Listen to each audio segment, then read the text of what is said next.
Welcome back to Brashenomics, everybody. This is Heather Moore filling in for Ben Brashen, and we have Sarah Adler back with us. And she's not only a food and nutrition coach, she also is the author and creator of the popular Simply.Real.Food blog, where she shares awesome recipes and things about food, shopping tips, and just things that help make healthy living more approachable. And how are you, Sarah? I'm doing good. How are you? Awesome. It's great to have you back. I have to admit, I'm a fan of your blog. I've been there and stolen a couple of the recipes before. Good. That's what it's there for. Yeah, cooking's not always easy, especially for one. So any tips I can get are always well appreciated. Of course. So the last time you were on with us, we talked about what healthy eating really means and how it really doesn't have to be all that expensive. And that was, you had a lot of great tips and advice then. And I actually have since tried some of them out and found that even shopping at Whole Foods, if you're only buying certain things, really isn't any more expensive. It's true. It's definitely true. People always say that, when I meet them first, like, well, do you only do your shopping at Whole Foods?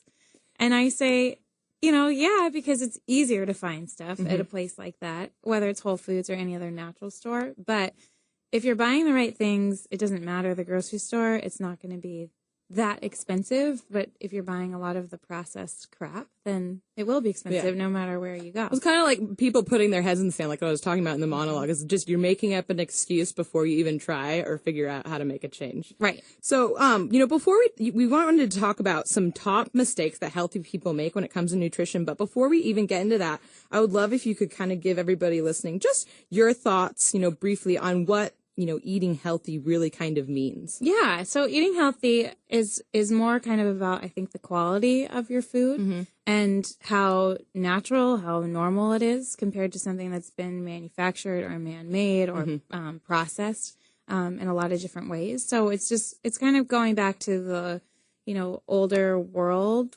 way of eating and thinking about even different countries of how they kind of approach food and health. It's a very different situation than we have going on today. And, thinking about Europe and just kind of open air markets and thinking about, how people shop. They shop often. They get fresh food because it will go bad. They go to the store almost daily. Right. Almost daily. And then they prepare their meal and they don't waste a lot of food. And that's another way to save money is not overbuying and then having to throw half your fridge away at the end of every month. Right. And you had said something that helped illustrate it really well last time. It was, I can't remember exactly. Help me out. Is if you can pick it, hunt it. What was the quote? Yeah. Well, it's just a food that has been, around for a really long time. And if you, have the ability to make it or there's somebody else out there that can make it for you and you're going to pay for it, then that's probably a good thing. So one of the biggest things is, because we do have a lot of processed food these days and a lot of food that's marketed to us as being healthy,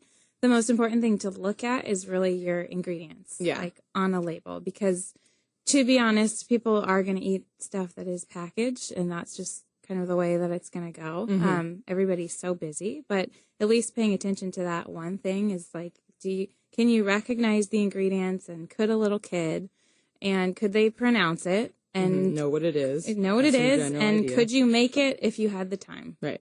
Well, with that, let's kind of jump into these top 8 mistakes healthy people make when it comes to nutrition, because this first one is, my dad always tells me, it's calories in, calories out. That's really all you have to pay attention to. It's like a checkbook. Right. He even said this to me last night over dinner. Because I was telling him, I'm working out a lot more, but I just don't see the results. He's like, just like a checkbook, H. No, and I think that's a huge kind of misconception, is that it's all calories in, calories out. I mean, our body is so much more complicated than just kind of a mathematical equation like that. And there is science to it, and I don't think that calories are, completely irrelevant, but I do think that it's maybe not the best thing to focus on.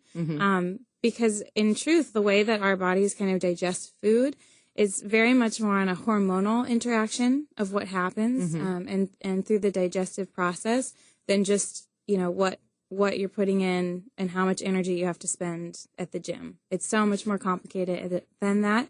And eating stuff that's more processed oftentimes can confuse your hormonal signals, can confuse your hunger signals, and you can just kind of get yourself way out of whack, spend hours at the gym and not really see results. Yeah, and if you're trying to control calories, you'll probably turn to things like Diet Coke, lean cuisines, Exactly. Hot Pockets that are like the lean version, Yeah, and stuff like that. Yeah, and the 100-calorie packs, and just thinking that I'm on a diet, so I can eat this or just have a smaller portion of that. But a lot of times it's about, well, if you're eating sugar, you're still going to be craving a lot of sugar.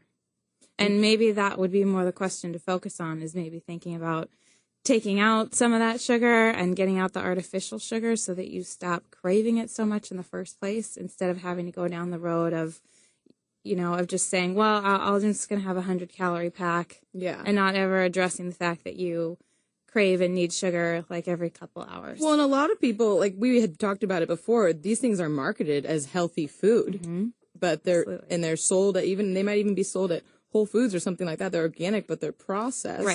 Right. And so that's still a problem. It's still a problem, exactly. Yeah, and that's kind of true. Like anything that you see that it has a package, and there's some kind of bragging going on, it's usually not a good sign. Yeah. Because you don't see, like when you walk around the produce department, you don't see like apples being wrapped up saying high fiber and low calorie, and you never see anything like that. They probably sell more of them if they did. Right. Yeah, maybe that's what we need to do. Well, let's get to the next one, because I don't quite understand this. Rating fat will make you fat. Tell me what this means. Yes, it just is supposed to say eating fat will make you fat. Oh, okay. Well,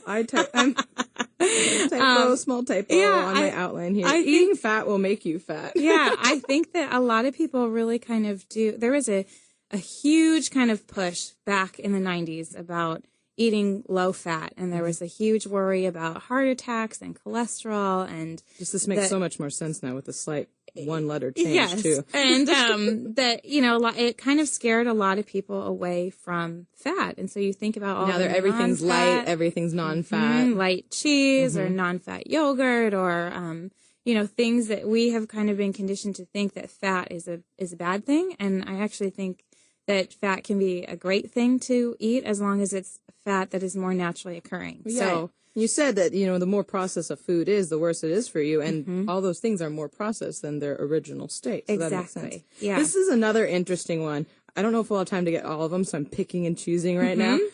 Soy products. Yes. People focus on soy products, think it's good for them. The tofu, the soy milk, the soy protein and imitation meat. What are your thoughts on that? Yeah, I think it's a very scary thing. Really? Yes. I used to drink soy milk exclusively. I used to eat a lot of tofu. Yeah. And I thought I was doing a really healthy thing. But it turns out kind of so now there's a lot more of it around as people are, they have more food sensitivities in general, maybe to dairy. So they turn to soy.